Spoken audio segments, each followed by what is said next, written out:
ഇപ്പോൾ കുറച്ച് നാളായിട്ട് എനിക്ക് ഈ ഒരു ഡയലോഗ് പറയേണ്ടി വരാറില്ല. കുറച്ച് വൈകിപ്പോയി ഈ വീഡിയോ ഇടാനെന്ന്. എന്തായാലും വൈകിയ വേളയിലാണെങ്കിലും ഞാൻ കൃതാർത്ഥയാണ് ഈ വീഡിയോ ഇടാൻ സാധിച്ചതിൽ. ഇത് ശിവരാത്രി ദിവസത്തെ വീഡിയോ ആണ് കേട്ടോ.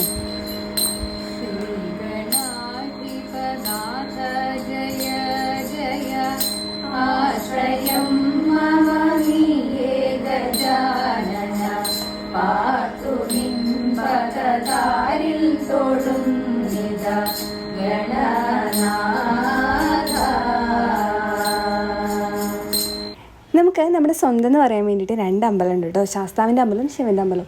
അപ്പോൾ ശിവരാത്രി പ്രമാണിച്ച് ശിവൻ്റെ അമ്പലത്തിൽ കുഞ്ഞൊരു ഭജന നടത്തുന്നുണ്ട് കേട്ടോ. ഞാനൊന്നും ഇല്ല കേട്ടോ, അച്ചോളുമാരും അപ്പളമാരും ഒക്കെ കൂടിയിട്ടാണ് നടത്തുന്നത്. അപ്പോൾ അതിൻ്റെ പ്രാക്ടീസാണ് കേട്ടോ നിങ്ങളിവിടെ ഇപ്പോൾ കണ്ടത്. അപ്പോൾ അതിന് വേണ്ടിയിട്ട് എല്ലാവരും രാവിലെ തന്നെ എത്തിയിട്ടുണ്ടായിരുന്നു. അതിൻ്റെ പ്രാക്ടീസൊക്കെ കഴിഞ്ഞു. ഉച്ചയ്ക്ക് ഊണൊക്കെ കഴിഞ്ഞതേ നമ്മൾ വൈകുന്നേരമാണ് അവിടെ പരിപാടി. അപ്പോൾ അതിന് വേണ്ടി നമ്മൾ ഒരുങ്ങി അങ്ങോട്ടേക്ക് പോകാണ്ട് നടക്കാനുള്ള ദൂരമേ ഉള്ളൂ. പക്ഷെ ഞങ്ങൾ കാറിലാണ് കേട്ടോ പോയത്. കുറച്ച് കാട്ടിക്കൂടെയൊക്കെ പോകണം. അതുകൊണ്ട് നമ്മൾ കാറിൽ റോട്ടിൽ കൂടെ പോയി. അത് കഴിഞ്ഞ് നമ്മൾ അവിടെ എത്തിയിരിക്കുകയാണ്. ഒരു ദീപാരാധന കഴിഞ്ഞിട്ടാണ് നമ്മുടെ പരിപാടിയൊക്കെ സ്റ്റാർട്ട് ചെയ്യുന്നത്. ആദ്യം ഒരച്ചോളുടെ പ്രഭാഷണമുണ്ട്. ഈ പ്രഭാഷണം കഴിഞ്ഞിട്ടാണ് നമ്മുടെ ഭജന. അപ്പോൾ നമ്മളെല്ലാവരും, ഞാൻ ആദ്യമായിട്ടാണ് സത്യം പറഞ്ഞാൽ നമ്മുടെ അമ്പലത്തിലേക്ക് സെറ്റ് മുണ്ട കൊടുത്തിട്ട് പോണത്. സാധാരണ ഞാൻ കിട്ടിയ ഡ്രസ്സൊക്കെ ഇട്ടിട്ടാണ് പോകാറുള്ളത്. ഇത്തവണ ഭജന സംഘം നല്ല ഒരുങ്ങി അടിപൊളിയായിട്ട് പോകണ കാരണം കൊണ്ട് എനിക്കും ഒരു പൂതി.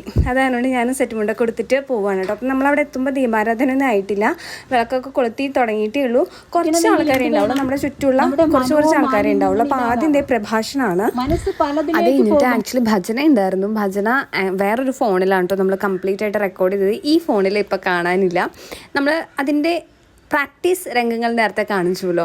അതുകൊണ്ട് ഇപ്പോൾ ഞാൻ മറ്റേ രംഗങ്ങൾ കാണിക്കുന്നില്ല, ഒറിജിനൽ രംഗങ്ങൾ കാണിക്കുന്നില്ല കേട്ടോ. അപ്പോൾ എന്തായാലും ഭജനയൊക്കെ അടിപൊളിയായി, നല്ല അടിപൊളിയായിട്ട് നമ്മൾ ശിവരാത്രി സെലിബ്രേറ്റ് ചെയ്തു. പിന്നെ ഇന്ന് തന്നെ നമുക്ക് ഫ്ലാറ്റിലേക്ക് തിരിച്ചു പോകണം. ബിക്കോസ് പിറ്റേ ദിവസം മൺഡേ വർക്കിംഗ് ഡേ ആണ്. അപ്പോൾ നമ്മൾ രാത്രി സൂര്യചേട്ടനെ വെയിറ്റ് ചെയ്തിരിക്കുകയാണ്. പിന്നെ നമ്മൾ ഫ്ലാറ്റിലേക്ക് പോകും. Signing off, Sumathi Savitri.